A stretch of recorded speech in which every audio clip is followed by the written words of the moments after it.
because Renekton Elise, similar to, you know, Nidalee, Renekton sort of deal here. Renekton sets you up for your skill shots, and then you kind of just chain your damage through. I do want to highlight Ornn has answers into that, because Bellows Breath is unstoppable. You can't stun him during Bellows Breath. It will continue moving, will not, and the animation for Bellows Breath will outlast the stun as well here. So trying to punish the Ornn with a Renekton Elise is actually a little bit difficult here. The dives are not as easy, and if Hachamecha is there, if they're reading the ganks in time here, I actually don't think that this Renekton Elise combo is going to get big enough leads to deal with the masterwork items that will come in starting level 13. Right. So honestly, CGA are on a bit of a timer here in this early game. If they can't play it successfully, RJ can honestly just outscale and just 100% carry away with this game. But also, RJ have a decent enough composition to push the tempo against them. So we'll have to see. Once again, I do believe focus will be heavily on this bot side for both teams and who can outcarry who, as Blitzchon with the stats coming in, did the numbers on the compositions, and RJ seeming a bit favored. So Blitzkin favors skill and compositions. I've noticed that. So generally, if your comp skills, he's going to give you a higher percentage. So for CGA, that's warning bells. We said, you know, focus on the bot side. Sure. I want to see Kassin, where Kassin's going. Because when you pick an Elise as well, that is an early game jungler. You need to have impact early, more so than a Xin Zhao, even more so than a J4, because those two can still provide you teamfight utility. Elise doesn't. So if Kassin isn't ganking at least once before he starts the second clear, something has gone horrifically wrong. If he doesn't get a kill before 10 minutes, this Elise is going to start falling off the edge of the cliff. You're right, absolutely. And let's see if the Sin combo of this top lane. I would love a lot of focus on this top side, though, because that is what got CGA their game one victory, right? It was off of Nap and Kassin being able to do work early combination all across the map to make things happen. We will have to see if RJ continue that adaptation you saw in game two. Yeah. I know was able to escape ganks. He only died twice that entire 41-minute game because he was able to survive and dodge out on so many ganks and otherwise that he got caught out in game one, as we do see a meeting of the minds here as the Cocoon will land. Going to get some excess damage off pillar a little bit early, in my opinion. Hachamecha does not blow flash, but will be forced out of his jungle. Yeah, and this is actually pretty key because now Hachamecha can't reinforce Ino here, and Ino didn't back off the turret. So even though you know there's probably a dive coming through, there's literally nothing you can do about it. It's up to Nap to try and prep this wave properly here. And Ino trying to walk away right now. Okay, now you've got Vision of Kassin. Great. Then what? Yeah, then what? I know he's been in this position many a time before. Has flash available, gonna wait it out. Bellows Breath is there, manages to get the knock up on a Kassin, who's gonna flash, who does get the flash out as well. How long can Ino survive? There's no time left for him on the clock, unfortunately, and he will be taken down. Hachamecha is there, does have flash available to maybe shore this up, but no, that's gonna be first blood going the way of CGA. Okay, I do want to highlight Kassin actually screwed that up a little bit there because Nap tanked the extra shot and then Kassin repelled. Kassin didn't actually get the turret aggro when he repelled there. He could have done a little bit more damage to come through, but that's the combo, right?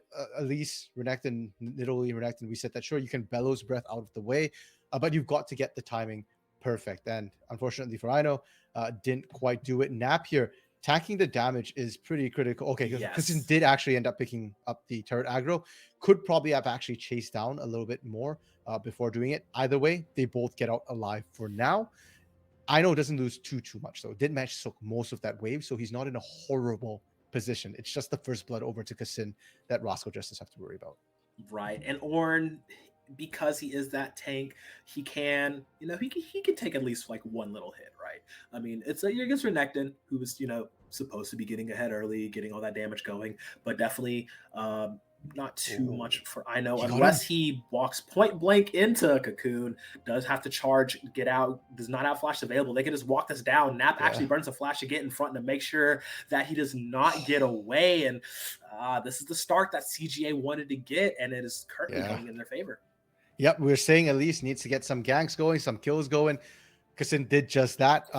Didn't even really fully clear his bot side of the jungle. Has been just hanging out on that top side here. And I love the revisit because we said the first gank, the first death of Ino, didn't affect him too much. Yes, he had to burn TP, but so did Nap. This second one is really going to hurt because Ino is now down significantly in terms of experience, which is the most important thing in the early game, more so than items. And experience is roughly about 1,000 gold worth of sats coming through. And at this point in the game, like, you've only got maybe 2k total gold here. So yeah, that's a 50% increase if you have that experience lead. Yeah, and Goodness. also Kassid, he's going to take that all across the map as he runs into Hachimecha, albeit accidentally, will chunk him out and force him away. Hachimecha not able to get anything going here this early game as compared to last game where he's able to answer and, you know, also make proactive plays. Doesn't revisit this mid lane to try and force on the Kaito multiple times. He's just been kind of trying to fast clear and, you know, be facilitated around the map. And we also said he's not that great reactively. As speaking of great reactions, recap, perfect flash to get out of that situation. Yeah, Kassin is just being a menace around the map right now. And I know that Initialized Middleclaw, they've been in the LJL longer than I have. You know, they're talking about how Hachimecha used to, you know, just know where the enemy jungler was, you know, read the map like a book here. This time it feels like Kassin's the one reading Hachimecha. Kassin's just always there ahead of Hachimecha, getting the damage down, you know, always finding the cutoff, the pick here. And I'm just thinking of the mental damage that Kassin is doing right now. It's not just the 2-kill lead that Kassin has right now. It's also the fact that I think Hachimecha is really going to struggle to get any sort of proactivity. It's got to be bent back of his mind that, hey, is Kassin here ahead of me? If I don't see Kassin, I've got to assume that anytime I leave my jungle, Kassin's there.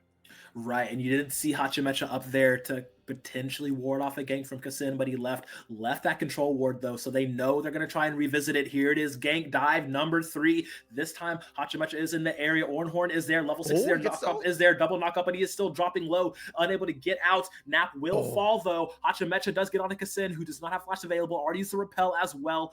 The flash not available for Hachimecha as he used it to get into the fight to begin with. No pillar either, so it is a 1-for-1 trade overall this top lane. Yeah, and I didn't quite see if there was a bounty on Nap at that point. I mean, 1-1-2 with the CS lead, maybe there was. Ino able to pick up the kill, but it's still so rough for Ino. That's another wave of minions. Ino's going to lose that turret. Sure, Hachimecha is there to pick up the experience, but it still really, really sucks to set them far behind. And CGA, everything is going according to plan for them. We've been so focused on the top side of the map right now, but the rest of the map, they're still in a pretty good state for the most part. Now, they did mistime it a little bit again with the Suns. The fact that Ino did manage to get the Call of the Forge God off there did mean that there was a kill onto Nap. If not, they actually might have been able to get out scot-free. But the fact they can keep doing this, they can keep doing it till they get the stuns, till they get the dive. Perfect. Right. Just wash, rinse, repeat is the name of the game. And we saw this in game number 1, right? Like, we saw them do this with the Olaf Lee Sin. It wasn't really doable last game with the Sejuani Viego. But Hachimecha, this is his 3rd game on the Trundle, and it's just, he's trying to make it work the best he can.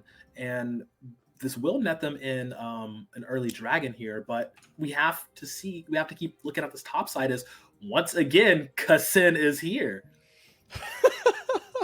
Oh man, do you know that State Farm ad, like a good neighbor, State Farm is here? Like a good jungler, Jake from State Farm, Kassin from State Farm with the slacks and the red shirt, jumping in onto Ino, not going to get the kill this time, but just forcing him away, denying him of any experience and any gold he could be getting. So they're putting him at such a deficit. Hachimecha is roaming up now, but the damage has just already been done, right? It's just, they're so far removed from any sort of band-aid that they could put for Ino to help them get back into this. And it's actually just such good play from CGA. Yeah, that was a 1.5 level lead. Nap was up 2 levels at one point in that lane here. And they're calling Secret not up to do Herald. There's no Herald for them to take. They're calling Secret up to just try and help Ino and Hachimecha out here just to try and build them out. Now, I did want to try and talk about the other lanes a little bit. Yes. Mid lane, Kaito, recap, kind of going at it equal farm. And we've seen this before. It's not bad for Kaito, but ultimately the Victor does outscale in terms of damage. So for Kaito, I feel like this is not optimal. And in the bot lane, Hybrid's actually down about 10 CS here. I'm not quite sure what happened, but Soul has been doing this with a call in pocket. So that's worrying for CGA. Rascal Jesters will hit their spikes sooner and will hit their spikes harder. So despite Ino struggling the top side, all he needs to do is lay down a good call to Forge God, and the rest of his team, they can carry the slack. For sure, yeah. So we want to look at the other spots of this map. Recap just keeping it as he normally does. Kassin getting a little bit too big for his britches, I would Okay. think, but there's Emperor Divide pushing in, No. immediately deleting recap. It's Okay, clean. that was successful. Hachimecha is watching his homie die. I know teleports into mid lane to make something happen. Hachimecha fighting up against 2 will get on the Kaito. Red buff burning, bite will, challenging smite rather will burn him down as he gets the chomp and will transfer over a kill into his pocket. But Kassin, sneaky spider. Oh my goodness. Kassin ganks another lane, and it's still Ino losing out bot side. Ooh. Oh, Soul going in, dropping it low. Secret has Ignite this time, so he actually flashed for, didn't have to flash for something silly this time, as RJ winning out on that trade, albeit just barely. Nobody dying in his bot lane yet. Yeah, I would have to flash though, or he would have gone down. I know that Nightmare was in chat earlier saying, you know, Crescendum, Calibrum, best combo. I personally don't agree, but you know what? It did force the flash on the hybrid, so I can't complain about that. It did force the flash, you're right. Meanwhile, Kassin, once again, will visit mid lane, drop the Herald this time. Oh god, poor recap. I mean, he has his crown once again, beating Kaito to his mythic. Gonna help him out in this situation a lot. Like we said, Victor wanting to get up close will be benefiting from this passives and whatnot from the crown.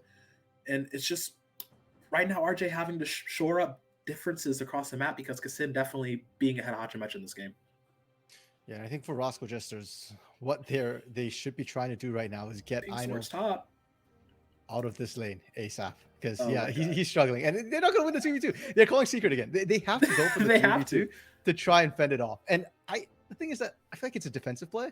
Rascal Jesters with 3 people might fend it off. I don't know if they actually can find the fight on their own terms. Like I don't think they can actually catch a kill onto Kassin and Nap. And now the turret's about to go down. So Secret gives up part wins like, hey, I'm not even gonna bother. I'm out. And now I know it's gonna get shoved in. Nap is the one unlocked to roam. And Nap is the one where all the gold has been funneled into early. Yep, and it's just working, like indicative of what we were like, insta-lock Renekton question mark, and they're just like insta-lock Renekton exclamation point, because it is I'm still not a fan of it. Right. As very polarizing as it may be, it is definitely working out here for CGA with the help of Kassin on this Elise. We talked about the combos, talk about what it can do and how it works, and they're showing us that they know how to pilot it. They practice it enough times to make it work. And this is also kind of indicative of RJ not maybe being familiar with how to play against this matchup, as they haven't really been doing the best or anything at all, rather, to stave this off, as we are 30 seconds away from Infernal and a minute out from Herald, seeing what CGA is going to be up to. Yeah, and you know, in the green room, we were talking a little bit, and I think Middle Card and Initial Guys were saying that one of the problems CGA traditionally has is, has Kassin done anything? If no, then CGA has not done anything in the early game. So picking this sort of Elise really alleviates a lot of those problems. Kassin has been all over the place. He's making things happen, and that's a lot of the lead that CGA have. And now, like we said, Nap is unlocked to start roaming the map here. You can see Rascal Jesters, despite the advantage they have in the bot side, Mythic completed for Soul, they still don't want to contest this dragon. They're just going to completely back off. And at the rate they're going, CGA can just take the dragon, rotate to mid. Mid turret's not terribly healthy either. Yeah, after that Herald charge did knock it rather low. Kaito did get a few more pokes on it too. So this is definitely a play CGA can make. Just grab the objective number 1, rotate over, grab objective number 2, and honestly, they could rotate over and get Herald as well, get a trifecta in their pocket, as the early game has gone so well for them. But there is one thing we do have to talk about, RMC. If they don't get far ahead, if they get even, once it's like the 25-30 minute mark, you would think RJ would be in a better position to like be poised for a comeback and to take over. Maybe. So it partially depends on the gold lead as well. That does. Okay. So the cheap answer is it depends on the gold lead. But the other thing to keep in mind is the Jinx range and the Azir skilling as well. They aren't slouches in terms of their skilling. The big difference is this top side. And because I know is so far behind right now, what should be maybe, 25-30 minutes is now pushed back further, possibly closer to 40. Herald being fought over here. Potential steal angle, super low. We've seen Kassin do it before. Not sure who went the way of this time. Hachimecha caught it. Hachimecha got it. Okay, and the fight is still on, but they're funneled into the pit. Oh, that's a meat grinder. Oh, that's absolutely disgusting. RJ got Herald, but CGA got some more gold in their pockets.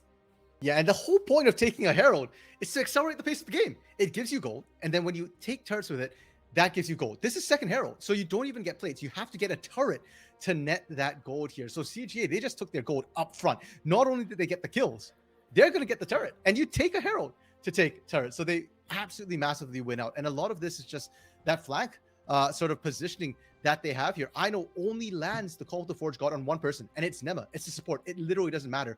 Then you just get pushed into a corner, Jinx rockets into a massive stacked crowd like that. Damage. Yeah, it's just so nasty here. And now, with this sort of lead that CJ have, what is it, 5,500 gold at 16 minutes here? Yeah, they're not worried about the scaling of Rascal Jesters. If anything, Rascal Jesters needs to be worried about the diving that CGA can do. Oh, that graph tells the tale of this game. You have to say 3,000 on the Killer Croc himself. Yeah, Nap feeling pretty good about this Renekton pick here. RJ, you're pushing the tempo. You're talking about, oh yeah, Herald, it's meant for accelerating the game. Well, CGA definitely wanted to accelerate this game in their favor, as they are going to rotate all across the map, feeling good about themselves. Well, they do get the pillar on to RJ, committing a lot to try and take out Kaito, but he's just going to take his happy chicken self out of here. Yeah, I mean, it's that sort of desperation play again, right? You have to make something happen. I want to highlight something on that damage chart that we did see pop up. Soul did 383 damage. He got 1, maybe 2 autos off the entire fight. Like that. When we're talking about teams that play through their bot lanes, you can't have that sort of stat with the Aphelios, right? You can't have it on your big carry doing next to nothing. Rascal Jesters, they do manage to get the turret with the Herald, though. So I guess they're going to consider it worth on that top lane. Oh no, there weren't even bounties. So, oh, that's rough. Oh boy, oh boy. Okay, so it's not quite the super quick beatdown that was game number 1, but it is still quite a beatdown for CGA right now, as RJ scrambling for answers. So like, what at this point does RJ have to do to get back into this? We know they have scaling on their side, but how do they start that ball rolling? How do they get to the positions where they can actually have agency with their champions? Because right now they're looking a little bit lost as they just kind of meander around the map. Yeah. So the problem for Rascal Justice right now is kind of similar to the same problem they had in game 1. You've got a team fight in composition. You can't really split push.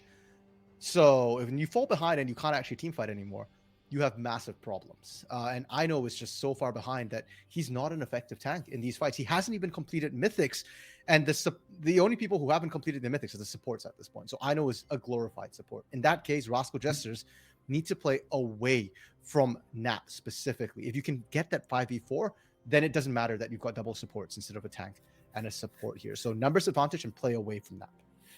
Yeah, I would definitely agree to that point.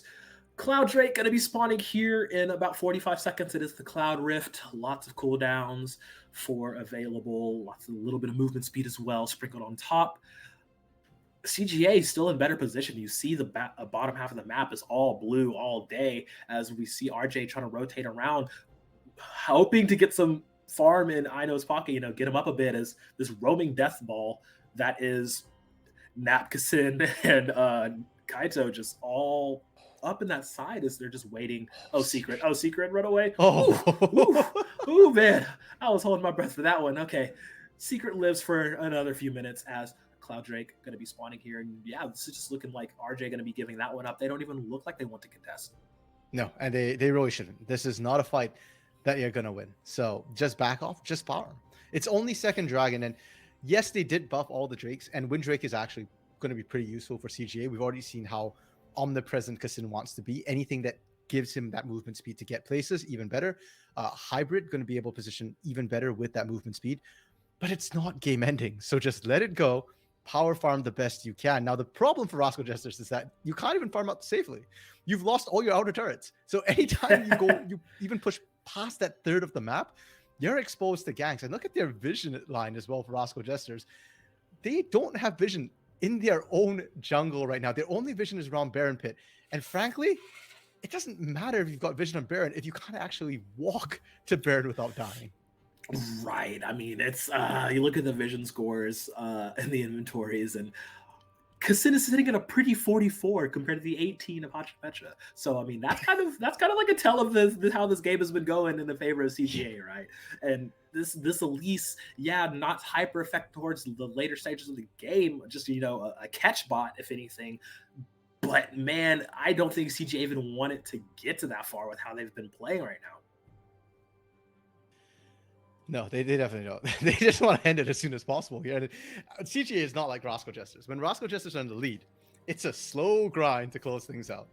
When CGA is in the lead, they play fast, which is one of the reasons why their win rate when I hit at 15 is only 50 and change. Because they do throw sometimes when they're trying to play fast. And I think if you're Rascal Jesters, that's what you're hoping for. That CGA slips up, they make a mistake here, and then you can try and capitalize. And the place where that usually tends to happen is Baron or Elder Dragon. So for Rascal Jesters, part of me feels like maybe you just give over all the Drakes and fight for Elder instead. Like, don't even contest those Drakes, just farm up, buy time, keep wave clearing. And they do have a good team for it. Victor and Aphelios both really good at clearing out waves. Yeah, as we do see them getting a little bit caught here, funneled in the jungle, but RJ not really in a position to fight because look how fast CGA can come to the aid of their friends. You know, that's the wind rift. Those are the little wind pockets in jungle, but also that one little bit of dragon in their pocket. I know it's going to get blue up, so good for him. You know, something for him. That's my guy. Hey, that's a win. And for I know you take whatever you can get. Right Hashtag we take those, baby. As Soul is a little bit left to his own devices here. With 3 menacing members of CGA pushing forward. God, we talk about the wave clear potential for RJ, but the turret taking power of CGA is still pretty potent right now. I mean, this Jinx only sitting on 2 items, still very good at turret taking, and this is just a suffocation that CGA are giving to RJ right now, right? They like to play it faster. You said they don't like to draw it out too much. They are using their lead effectively, which is what we want to see them do. We don't want them to flip on anything. They don't want to get overzealous and make a mistake. And it seems like they are playing a lot safer in this game number 2, even though here comes the engage, call to forge, going on the backside just to play disengage. TP has been committed by Nap right in the middle of a gravity well, but he will get out all right. RJ tried to pull the trigger, but nothing happens.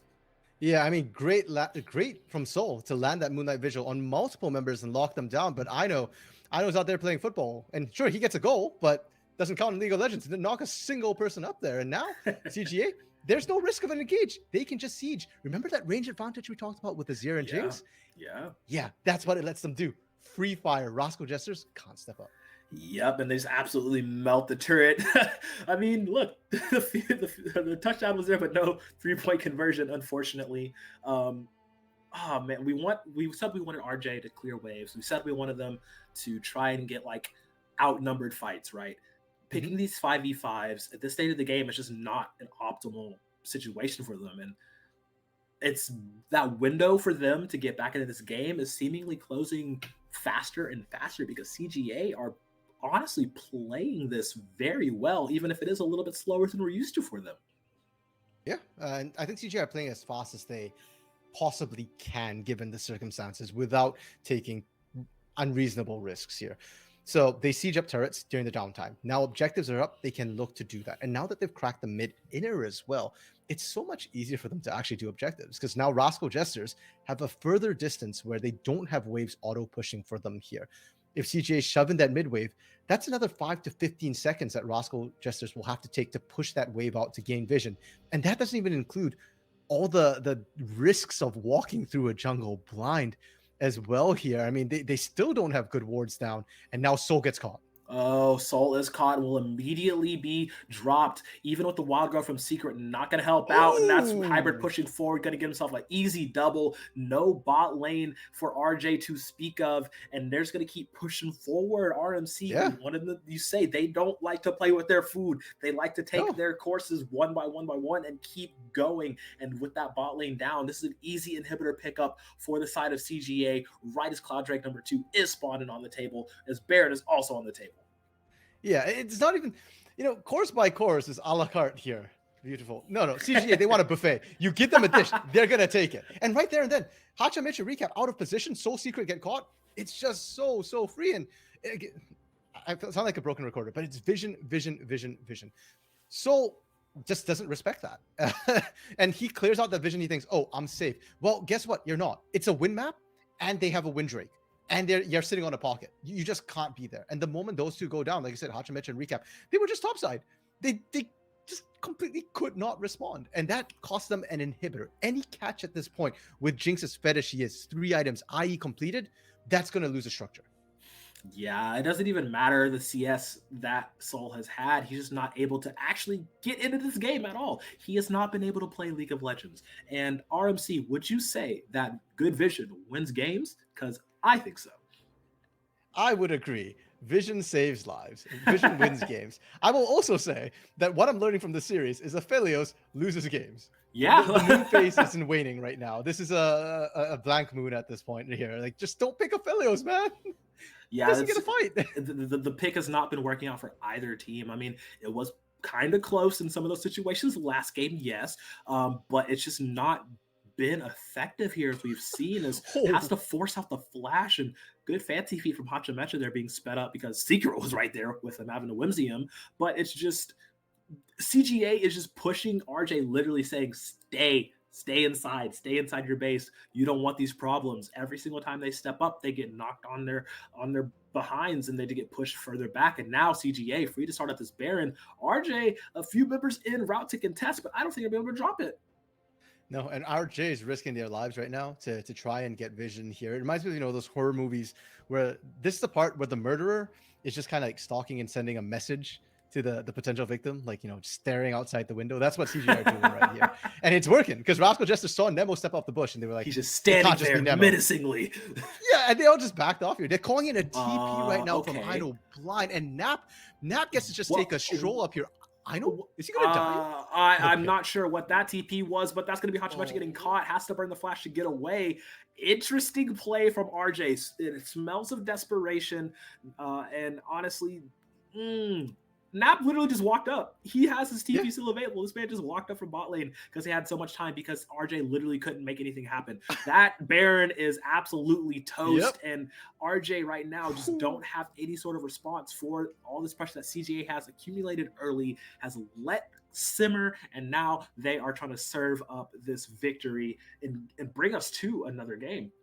Yeah, I mean, for Ino there, the call is not necessarily an Ino call. That's probably a team call saying, Ino, we need you here now. They're doing Baron.